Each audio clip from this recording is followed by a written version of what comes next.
Hello guys, আসসালামু আলাইকুম। আশা করি সবাই ভালো আছেন।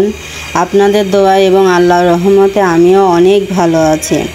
আজকে অনেক দিন পরে আমি ঘুরতে আসলাম রূপপুর পারমাণবিক কেন্দ্রটি খুব কাছ থেকে দেখলাম এবং তারপরে ঘুরতে আসলাম হার্ডিং ব্রিজের নিচে।